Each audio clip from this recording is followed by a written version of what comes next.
കേരളത്തിൽ സ്ത്രീകൾക്ക് സൗജന്യയാത്ര എന്ന പദ്ധതി കൊണ്ടുവരുമ്പോൾ പലതരത്തിലുള്ള പ്രതികരണങ്ങൾ പ്രതിപക്ഷത്തിൽ നിന്നും ഉയരുന്നുണ്ടായിരുന്നു. എന്നാൽ ഈ പദ്ധതി വളരെ മികച്ചതാണെന്ന് സുരേഷ് ഗോപി തന്നെ വ്യക്തമാക്കുകയാണ്. സ്ത്രീകൾക്കായി സർക്കാർ ഒരുക്കിയ ഈ സൗകര്യം വളരെ നല്ലതാണെന്നും പദ്ധതിക്ക് എല്ലാവിധ വിജയവും ആശംസിക്കുന്നുവെന്നാണ് സുരേഷ് ഗോപി പറഞ്ഞിരിക്കുന്നത്.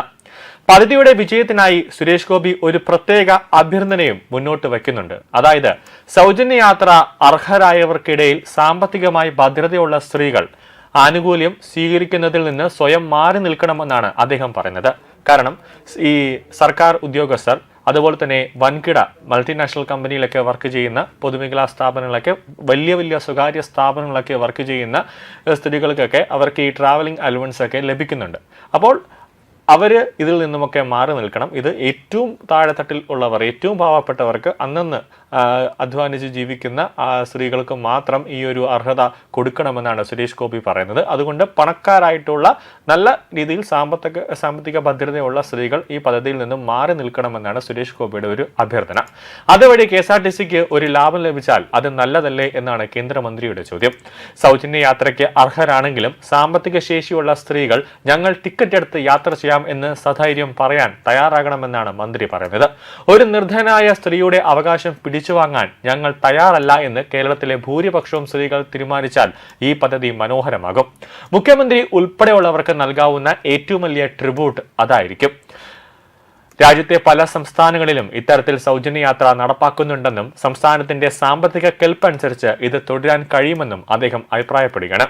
ഇന്നത്തെ കാലത്ത് സ്ത്രീകൾക്ക് പുറത്തിറങ്ങി ജോലി ചെയ്യാനും സഞ്ചരിക്കാനും ഇത് വലിയ സഹായമാകും. മുഖ്യമന്ത്രിയും CP ജോണും ചേർന്ന് പദ്ധതിയെ കൂടുതൽ കാര്യക്ഷമമായി മുന്നോട്ട് കൊണ്ടുപോകുമെന്നാണ് പ്രതീക്ഷിക്കുന്നതെന്നും സുരേഷ് ഗോപി പറയുന്നു. രാജ്യത്ത് പല സംസ്ഥാനങ്ങളിലും അതത് സംസ്ഥാനത്തിന്റെ സാമ്പത്തിക കെൽപ്പനുസരിച്ചാണ് പദ്ധതി ഭാഗികമായും പൂർണ്ണമായും നടപ്പിലാക്കിയിട്ടുള്ളത്. സാമ്പത്തിക നില മെച്ചപ്പെടുത്തുന്നതോടെ ഇതിന്റെ വ്യാപ്തി കൂടുതൽ വർദ്ധിക്കുമെന്നാണ് സുരേഷ് ഗോപി പറയുന്നത്. ഇന്നത്തെ കാലത്ത് ആണുങ്ങളെക്കാൾ കൂടുതൽ പെണ്ണുങ്ങൾ ജോലിക്കും വീട്ടിലേക്കുള്ള ആവശ്യങ്ങൾക്കുമായി പുറത്തു പോകുന്നവരാണ്. പണ്ട് ഇങ്ങനെ ഇല്ലായിരുന്നു. ഈ പശ്ചാത്തലത്തിലാണ് സ്ത്രീകൾക്ക് വേണ്ടി ഇങ്ങനെ ഒരു സംവിധാനം ഒരുക്കുന്നത്. ഗതാഗതത്തെക്കാൾ കൂടുതൽ വിരുദ്ധ സാമ്പത്തികത്തിനായി ഉള്ളതാണെന്ന് CP ജോൺ പറയുകയാണ്. കൂടാതെ മുഖ്യമന്ത്രിയും CP ജോണും ചേർന്ന് നല്ല വഴിക്ക് കൊണ്ടുപോകാനുള്ള എല്ലാ മാനസിക കരുത്തും ഉണ്ട് എന്നാണ് സുരേഷ് ഗോപി പറയുന്നത്. സംസ്ഥാനത്ത് നിലനിൽക്കുന്ന രാഷ്ട്രീയ ഇടപെടലുകൾ, ട്രേഡ് യൂണിയനുകൾ തുടങ്ങി എല്ലാവരെയും സംസാരത്തിൽ കൊണ്ടുപോയി ജനങ്ങളിലേക്ക് ലോജിസ്റ്റിക്കിന്റെ പേരിൽ എത്തിക്കേണ്ട ചുമതല ആരും മറക്കാതിരിക്കട്ടെ എന്ന് മാത്രമേ പറയുന്നുവെന്നാണ് സുരേഷ് ഗോപി ഇപ്പോൾ പറയുന്നത്. ഈ പദ്ധതിക്ക് ന്യൂനത കാണുന്ന ഒരു പക്ഷം അതിനെ എതിർക്കുകയും ശബ്ദിക്കുകയും ഒക്കെ ചെയ്യാം. എന്നാൽ സർക്കാർ അത് തിരുത്താൻ തയ്യാറാകും. ആ തിരുത്തലിന്റെ കൂടെ തിരുത്തൽ ശക്തിയായി കൂടി പ്രതിപക്ഷം മാറണം. പുതിയൊരു സ്വപ്നത്തിന്റെ വിരിയൽ കൂടിയാണ് സ്ത്രീകൾക്ക്.